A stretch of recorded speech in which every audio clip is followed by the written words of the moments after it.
a record with this one and gotta keep it cute with this one. I don't care. I'm a regular nobody according to y'all. Hey everyone, welcome back to Receipts with Real.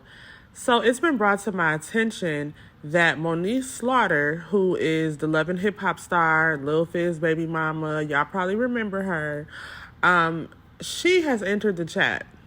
She now has an issue with Megan Thee Stallion's new song and her use of the term Megan's Law.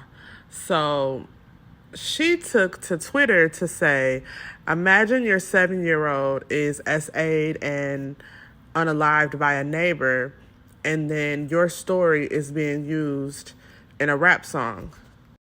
In so many words, that's what she said. Y'all can go ahead and pause the screen to read her tweets. And for those of you who are unaware, Meg Thee Stallion and Nicki Minaj are beefing, and they've been dropping diss records back to back. And in that latest diss record from Meg mentioned the term Megan's Law. So now, not only has Moniece pretended that she's outraged about Megan's Law being used in the song, now Megan Kanka's family, her father, has reached out to TMZ to say that he's offended. Before I go any further, I want to tell you all about what happened to Megan Kanka. She was a 7-year-old girl from Hamilton, New Jersey. She was R-word and unalived by her neighbor in 1994. So, from the story that I heard on Lovely T's channel, what I heard was that the little girl Megan, she tried walking over to her best friend's house. Her best friend wasn't home, and so her neighbor, he saw her by herself. She didn't have any parents around, and he took advantage of that opportunity and lured her to his home. And I'm not sure what he told her, but I think they said that he told her, like, hey, I have a dog. You want to come check it out? And so, she went over his house, and unfortunately, that's where things took a tragic turn. It's truly, truly unfortunate what happened to her, and I just pray that nothing like that ever happens to any little girl again. I pray that all parents are able to talk to their children about the dangers of being alone and being approached by strangers and what to do.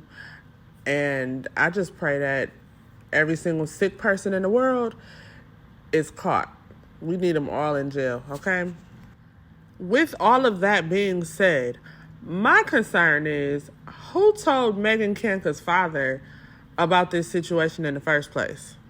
Because y'all want me to be real? Okay, I'm going to be real. I feel like this is a classic situation of him being upset because somebody told him to be upset. He doesn't listen to rap music. He even said himself that he has not heard the song, but he read the lyrics. I truly, honestly believe someone sent the story to him. Someone sent the lyrics to him. And now he's upset. But I don't agree with him being upset at Megan. I understand that he went through a tragic situation with his daughter, but Meg Thee Stallion didn't say anything offensive in her rap song. For starters, I need people to understand the difference between what happened to Megan Kanka, her story, and Megan's Law. Okay? Because they're two different things. They're not one and the same. Megan's Law was introduced in honor of what happened to Megan. Megan's Law is simply put, the offenders have to register everywhere they move, because we all deserve to know when we have offenders living in our neighborhoods. So that law was put into place in honor of Megan, and her parents agreed for the law to be named after her. But here's where things get complicated, because a lot of people believe that, using Megan's Law in a rap song is disrespectful. And then you have the other half of people like myself who believes that it was educational. And I'm going to tell you why. Megan's Law is now legal terminology. It's not just about Megan and her story. Yes, it was put in place in honor of her, but now Megan's Law is actual legal terminology that is used in the court of law every single day. Throughout our history, we have so many laws and so many different things that are named after people who went through tragic situations. That's just the way that our country works. That's the way that the world works. A lot of things tend to be named after people. For example, Amber Alert. Amber Alert was named after a child named Amber, but I don't see anybody trying to sue anybody every time they use the term Amber Alert because it's taken on a life of its own. Once Megan's parents allowed for that law to be passed in their daughter's name, I think they should understand that it was going to be used a lot, and it wasn't going to always be pretty, because what's pretty about this topic at all? Like, I need y'all to be really serious right now. What is an appropriate time to talk about this law? It's never going to be a pretty subject. It's never going to be a classy subject. It's never going to be used tactfully. It's an ugly subject. And it's an ugly topic that happens, unfortunately, to people every single day. And there's never a good time to talk about it. But what I need for the Barbs to understand is Kenneth Petty was convicted of R-ing someone, okay? In case y'all didn't know, Nicki Minaj's husband was convicted at 15 years old of R-ing someone, or attempted R. And I don't want to say the word, all right? As a result of that, he now has to comply with Megan's Law. He now has to, ask permission and tell the state whenever he wants to move. And failure to do so will cost him jail time, which is exactly what happened. He failed to register in the state of California. He failed to tell them when he moved. He thought because he was Nicki Minaj's husband, he didn't have to do so. And he got in big trouble for that. And so I think they gave him a slap on the wrist, though. He only got house arrest. So Megan sort of threw a jab about that situation in her song. It's not her fault that the literal law is called Megan's Law. Like, that's the literal name. So when she was talking about Megan's Law, that's exactly what she was talking about. She wasn't talking about Megan Kanka's story. Megan's Law applies to millions and millions of people around the world every single day. The same way that Amber Alert does. The same way that Dr. Martin Luther King has thousands of streets named after him. It's a lot of stuff named after people, unfortunately, but when you're speaking about the things that are named after people, it's in no disrespect to the original story or the original person. Now, I know my viewers are smart and y'all understand. Y'all have common sense, but I'm breaking things down for the Barbs, because I know the Barbs is tuned in too, and I'm breaking it down for people who may not understand. Let's just think about gangs, for example. Let's talk about the hood. Everybody know in every city it's a street called Martin Luther King Boulevard, and most of the time the Martin Luther King streets are in the hood. Unfortunately, the Martin Luther King streets are where a lot of drama goes down.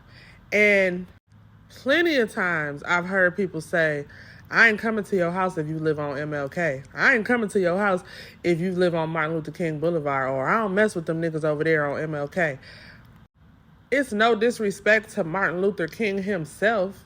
It's just a simple fact that where I'm from, Martin Luther King Boulevard is in the hood. Like, I really don't know how else to get y'all to understand it, but that's the only way I can explain it. Once you allow something to be named after you in your honor, it's no longer just about you. So if Megan Kanka's father wasn't going to be comfortable with his daughter's name being used, then perhaps he shouldn't have allowed for the law to be named after her.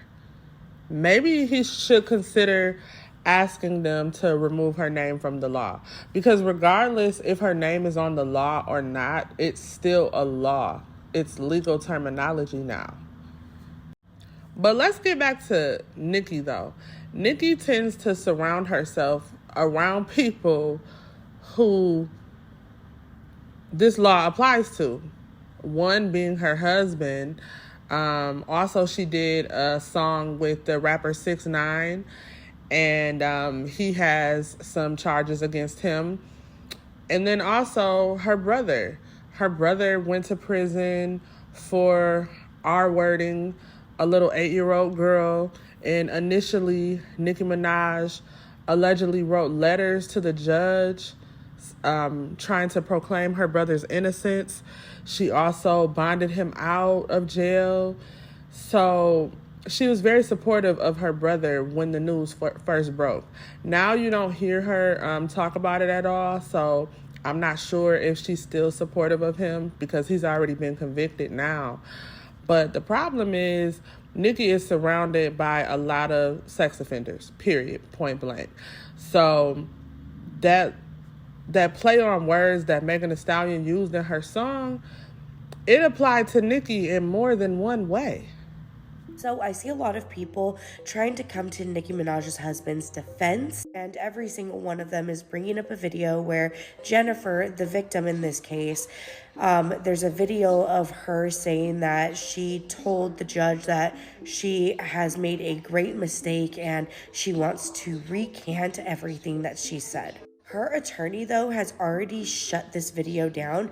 He said in a statement that this is a heavily edited video conversation with Jennifer and a man that threatened her life on IG Live, and it does not deserve a comment.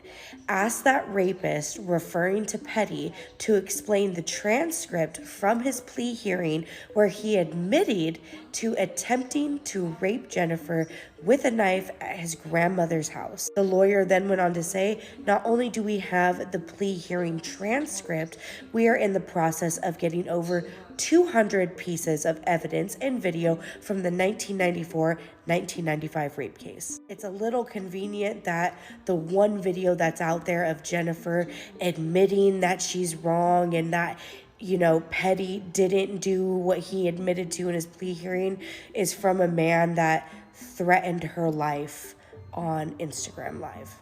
At the end of the day, you guys can decide what side you want to be on, but as we can clearly see, there is a history and repeated pattern with support of a certain type of. When the news came out about Nicki Minaj being married to an offender, she went on a smear campaign against the victim. She did everything in her power to, tarnish the victim's reputation and discredit her story. And unfortunately, it worked. It worked for a lot of people because somehow some video that was heavily edited came out, and allegedly the victim was saying that she lied. For 1 second, I don't believe it. I'm going to just tell y'all that right now. I never believed this so-called video. Her face wasn't in the camera, and you could tell that the video was heavily edited.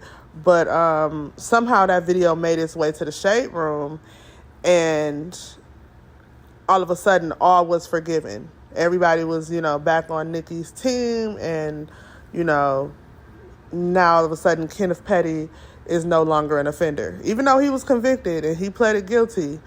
But what I find interesting is how many people are trying to insert themselves in this beef. So many people are trying to insert themselves in this beef. It's crazy. People just coming out of the woodworks showing how much they truly hate Megan Thee Stallion, including Erica Banks, and who was the other person? Kelsey, her ex-best friend Kelsey. She is making sure she's capitalizing off this moment. She's gloating in this moment. She's reposting the song Bigfoot that Nicki Minaj posted.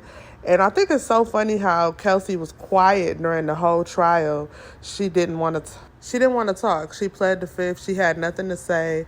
Still to this day, we don't know Kelsey's version of events of what happened with the whole Tory Lanez situation.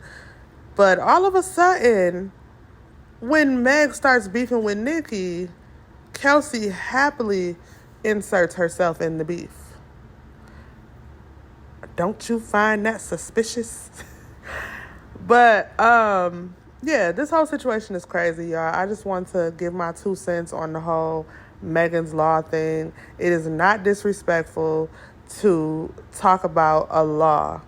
I understand where the name originated from, but the law is not solely isolated to Megan Kanka. It's now being used for millions of our victims around the world every day. Y'all comment down below. Let me know your thoughts and opinions on this entire situation. Be sure to like, comment, subscribe. Subscribing to my channel is the best way to support me. I appreciate you guys so much, and I will see y'all next time.